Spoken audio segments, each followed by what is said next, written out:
Hello everyone, আশা করি সকলেই ভালো আছো। আমরা আজকে ট্রি কিভাবে প্রিন্ট করে বা ট্রি কিভাবে ট্রাভার্সাল করে তারই একটা টেকনিক প্রি অর্ডার ট্রাভার্সালটা দেখব। তো প্রি অর্ডার ট্রাভার্সাল খুবই ইজি। এখানে কিভাবে প্রি অর্ডার ট্রাভার্সালটা করতে হয় তার একটা শর্ত আছে। প্রথমেই আমরা রুটটা প্রিন্ট করব। রুটটা প্রিন্ট করার পর আমরা দেখব তার লেফট সাবট্রিটা, এবং লেফট সাবট্রি যখন পুরোপুরি দেখা হয়ে যাবে তারপরে তার রাইট সাবট্রিটা দেখব। সো জিনিসটা কেমন, আমরা যদি চিন্তা করি এই ট্রিকে আমরা তিনটা ভাগে ভাগ করে ফেলি। সো ধরলাম এইটা আমাদের রুট নোড, এবং যদি চিন্তা করি এই যে বাম পাশে 2 4 5 এইটা নিয়ে যেটা আছে এটাকে যদি মনে করি আমাদের লেফট সাবট্রি, এবং ডান পাশে যেটা আছে এইটাকে যদি মনে করি এইটা আমাদের রাইট সাবট্রি। সো এই তিনটা পার্টে আমরা আলাদা আলাদাভাবে ট্রাভার্সালটা করব। সো প্রথমে কি বলছে, রুট, লেফট, রাইট। সো রুটে যখন যাবে তখন সে প্রিন্ট করবে। সো আসো আমরা একটু জিনিসটা করে দেখার ট্রাই করি। আমি এই জিনিসটা একটু উপরে উঠাই দিই। ওকে, সো প্রথমে আমাদের কি বলছিল, রুটটা প্রিন্ট করব। সো রুট আমাদের কে আছে, 1 এখন নিজেই। সো 1 প্রিন্ট হয়ে গেল, তার মানে আমাদের এইটুকুর কাজ শেষ। 1 প্রিন্ট হয়ে যাওয়ার পরে আমাদের এখন বলছে আমাদের লেফট সাব ট্রিতে যেতে। সো এখন আমাদের ট্রি কিন্তু এইটাই, এবং এখন যদি আমরা এই ট্রিকে তিনটা ভাগে ভাগ করে ফেলি, সো তাহলে এই যে 2 যেটা আছে, 2টা আমাদের রুট নোড, এবং পাশাপাশি 4 যেটা আছে এটা কিন্তু আমাদের লেফট সাইড, আর ডান পাশে যেটা আছে এই যে 5 অনলি, এটা কিন্তু আমাদের রাইট চাইল্ড বা রাইট সাব ট্রি এখন। সো এই শর্ত অনুযায়ী কি হবে, আমরা আবার এই শর্তটাই মেনে চলবো। সো প্রথমত রুট প্রিন্ট হয়ে যাবে। সো ওকে, রুট প্রিন্ট হয়ে গেল। রুট প্রিন্ট হওয়ার পরে আমাদের লেফট খুঁজবে। লেফটে কে ছিল, 4। সো এই সাবট্রিতে যাবে। এবার আমাদের এই সাবট্রির রুট কে, 4 নিজেই না। ওকে, সো 4 প্রিন্ট হয়ে গেল, এবং ও রাইট খুঁজবে। তো দেখবে ওর লেফট বা রাইট কেউই নাই। সো এই সাবট্রিটার কাজ শেষ। এখন 2 এর রাইটে আবার কে, 5 আছে না। সো 5 এর যে সাবট্রি, এবার এই সাবট্রিতে খোঁজা শুরু করবে। সো দেখবে রুট কে, 5 নিজেই। ওকে, সো 5 প্রিন্ট হয়ে গেল। এবার ও দেখতেছে আমার লেফটে কে আছে, লেফটে কেউই নাই। আমার রাইটে কে আছে, আমার রাইটেও কেউ নাই। সো এই সাবট্রির কাজটাও শেষ না। তার মানে আমরা যদি এই সাবট্রিটার কথা চিন্তা করি তাহলে আমাদের রুটটা প্রিন্ট হওয়া done। এই সাবট্রিতে যখন আসলাম তখন 4 প্রিন্ট হলো। এরপরে রুট শেষ, লেফট শেষ, রাইটে যখন আসলাম তখন 5 প্রিন্ট হয়ে গেল। তার মানে কি আমাদের এই লেফট সাব ট্রি যেটা ছিল 1 এর, তার কাজ শেষ হয়ে গেল। অ্যান্ড ফাইনালি আমাদের যেহেতু রুট শেষ, লেফট শেষ, এবার আমাদের কি রাইট নিয়ে কাজ না। সো আমরা আবার এখন এই সাব ট্রিতে আসি। এই সাব ট্রির ক্ষেত্রে দেখো তো আমাদের রুট কত ছিল, 3। আমাদের লেফট সাব ট্রি কত ছিল, 6। অ্যান্ড ফাইনালি আমাদের রাইট সাব ট্রি কে ছিল বলতো, 7। ওকে, সো আমাদের শর্ত কি ছিল, সেম জিনিস, রুট, লেফট, রাইট। যখন আমরা রুট পেয়ে যাব রুটটা প্রিন্ট করব, এবং লেফট সাব ট্রি খুঁজতে যাব, রাইট সাব ট্রি খুঁজবো। সো আমরা যখন রুটটা পেয়ে গেলাম, রুটটা এখানে প্রিন্ট করে দিলাম। এরপরে আমরা এই যে 6 এর সাব ট্রিটাই খুঁজতে গেলাম, যে দেখতেছি 6 নিজেই তো এখন রুট, এবং ও যখন নিজেই রুট আমরা 6 কে প্রিন্ট করে দিলাম। এবং 6 কে প্রিন্ট করার পর আমাদের কিন্তু এই যে সাবট্রিটা, এই সাবট্রির লেফট সাইড খোঁজা ডান। তো আমরা রুট খুঁজলাম, লেফট সাবট্রি খুঁজলাম, এবার আমাদের রাইট সাইডে 7 বা রাইট সাবট্রি যেটা সেটা হচ্ছে 7।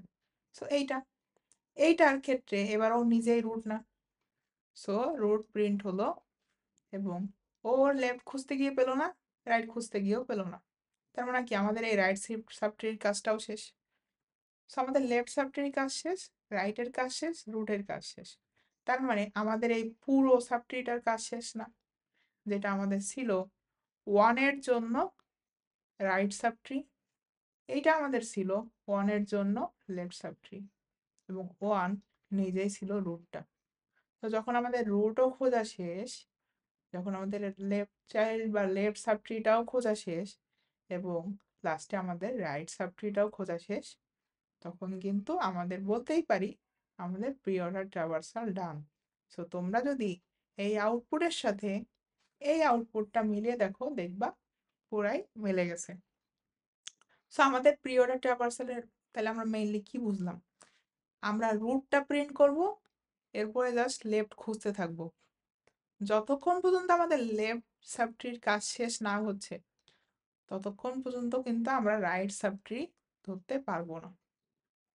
সো এইখানে কি দেখতেছি আমরা? আমরা একটা রিকার্সিভ রিলেশন দেখতেছি না, যে একই কাজ বারবার করতেছি।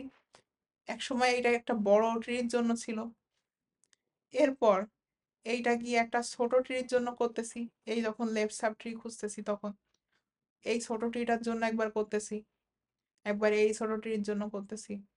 তারপর এরাও নিজেরা নিজেরা এক একটা ট্রি না। সো এখান থেকে আমরা কি আইডিয়া পাইতেছি? আসো এবার আমরা কোডটা দেখার ট্রাই করি। সো এইটা হচ্ছে জাভার কোড, এটা হচ্ছে পাইথনের কোড।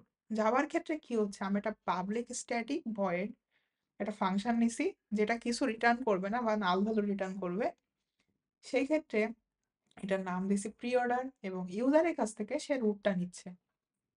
রুটটা নেওয়ার পর বলতেছে যে আমার যদি রুটটা নাল হয় তাহলে ওই লাইনে রিটার্ন করে দিবে, আর যদি না হয় তাহলে কি হচ্ছে, তাহলে আমাদের কিন্তু এই 3টা লাইন এক্সিকিউট হবে।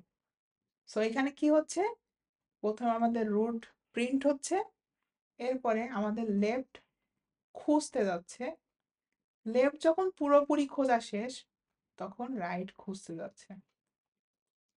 সো এইখানে আমরা কিন্তু সেই সিমুলেশনটা দেখলাম যে কিভাবে কাজ করতেছে আসলে, যে আমাদের প্রথমে 1টা প্রিন্ট হলো, এরপরে এই লাইনে আমাদের পুরো লেফট সাবট্রি বা লেফট চাইল্ড কল হয়ে এইটার কাজ সম্পাদন করতেছে।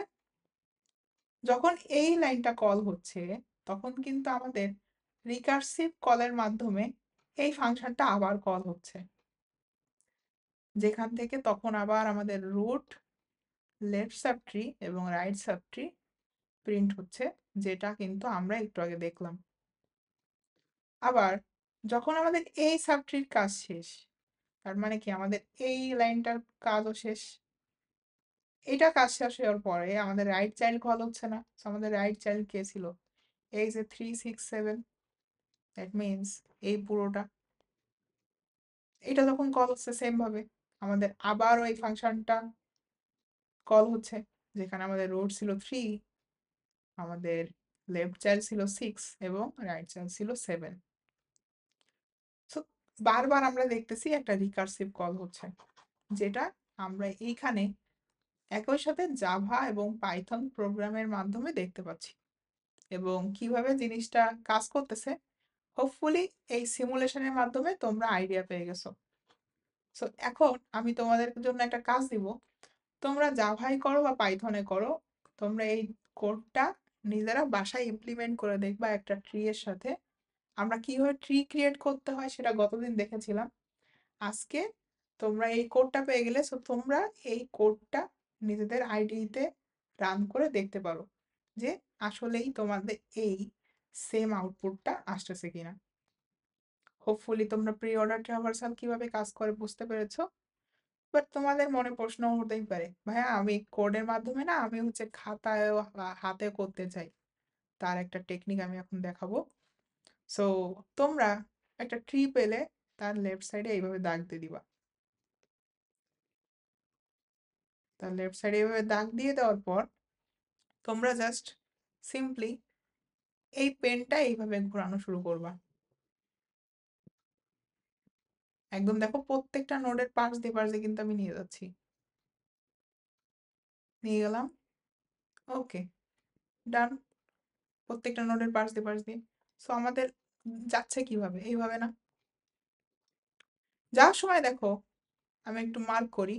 আমাদের প্রথমে কি 1 কে টাচ করছে, এরপর 2 কে টাচ করছে, 1 কে টাচ করছে, 2 কে টাচ করছে, এরপর কে 4 কে, এরপর কি 5 কে। তো এখানে আমাদের 5 ছিল, 5 এর পর এখানে কি 3 কে, এরপর কি 6, এরপরে কি 7। সো আমরা কিন্তু এইখান থেকে প্রি অর্ডার ট্রাভার্সাল কিভাবে তোমরা হাতে করবা সেই আইডিয়াটাও পেয়ে গেলাম। হোপফুলি তোমরা এখন ভিজুয়ালাইজ করতে পারতেছো প্রি অর্ডার ট্রাভার্সালটা কিভাবে কাজ করে। আশা করতেছি তোমাদেরকে আমরা পরবর্তী ভিডিওতেও পাবো, কারণ পরবর্তী ভিডিওতে আমরা ইন অর্ডার ট্রাভার্সাল এবং পোস্ট অর্ডার ট্রাভার্সালটা দেখার চেষ্টা করব। ততক্ষণ পর্যন্ত সবাই ভালো থাকো, সুস্থ থাকো। দেখা হচ্ছে পরবর্তী ভিডিওতে।